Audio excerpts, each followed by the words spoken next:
Olá, sou Daniel Diógenes, diretor técnico da Clínica Fast Baby Ceará, e hoje nós vamos falar sobre um assunto bem controverso e atual. É possível geneticamente modificar embriões?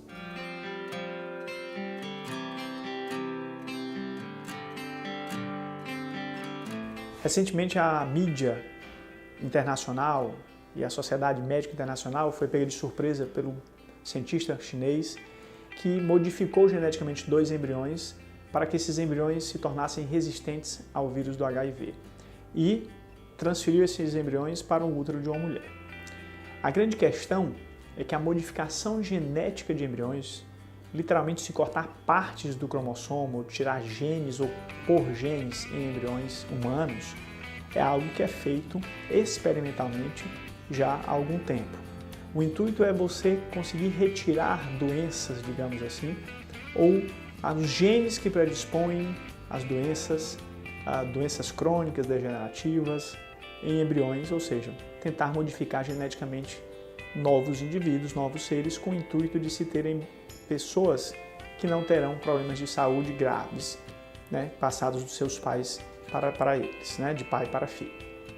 A grande questão dessa experiência atual é que, eticamente falando, não se pode ainda utilizar esses embriões. Não existem dados que mostrem que modificar geneticamente o embrião nos daria realmente um embrião perfeito para um determinado tipo de doença. É muito precoce você realizar esse tipo de experiência, transferir embriões e esperar que teremos nascimentos de crianças geneticamente perfeitas e que não terão nenhum problema na sua vida. Logicamente que no futuro nós esperamos, a esperança é que nós possamos, com a modificação genética, impedir que diversas doenças cheguem à prole, cheguem às próximas gerações. Hoje isso ainda é muito precoce e não se deve passar isso do ponto de vista experimental para o ponto de vista prático.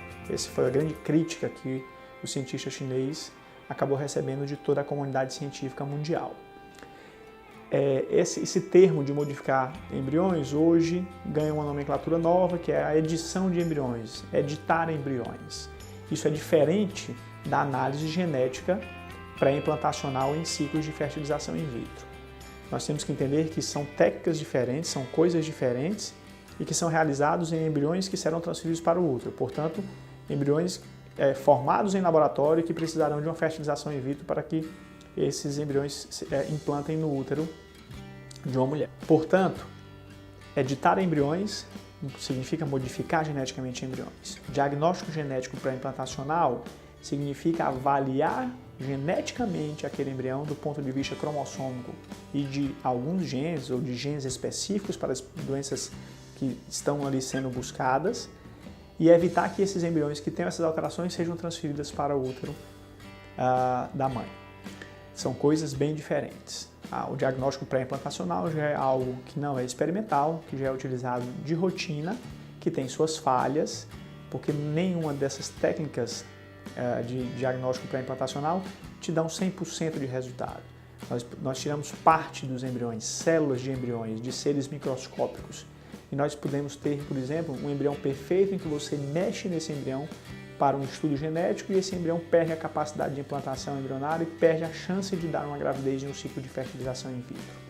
Por outro lado, o resultado do diagnóstico pré-implantacional pode te dar um embrião cromossomicamente normal ou um embrião cromossomicamente anormal e esse resultado ser um resultado falso positivo ou falso negativo.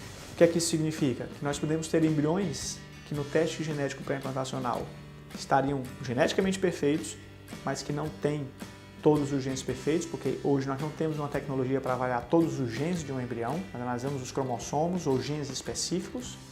E nós podemos ter embriões que têm alterações cromossômicas, como a síndrome de Down, por exemplo, que é a mais conhecida, e que esse embrião não teria nenhuma alteração. E nós acabamos pegando esse embrião, descartamos esses embriões, não transferimos embriões que pelo teste teriam alterações cromossômicas e esses embriões seriam embriões geneticamente perfeitos e nós estamos perdendo a chance de ter uma gravidez porque o teste tem suas falhas. Não temos hoje no mundo ainda tecnologia nem técnicas que me deem 100% de segurança nas análises genéticas pré-implantacionais. E muito menos nessa nova modalidade que surge, que é a edição de embriões, de se mudar genes.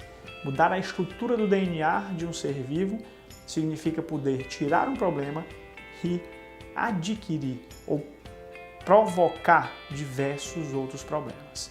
Por isso que essa experiência realizada sem um critério ético correto foi tão contestada pela comunidade científica internacional.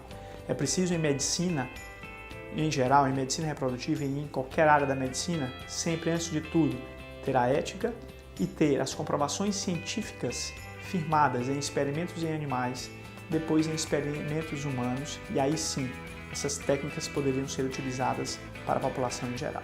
A mensagem que fica é que nós devemos utilizar a medicina genômica, nós devemos utilizar os testes pré-implantacionais e até, no futuro, a edição de embriões, com o intuito de se impedir que doenças continuem passando de geração a geração.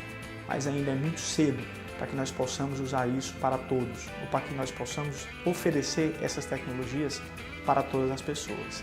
Mesmo o diagnóstico pré-implantacional tem uma série de contras e deve ser muito bem posto esses problemas para o casal que busca um embrião perfeito.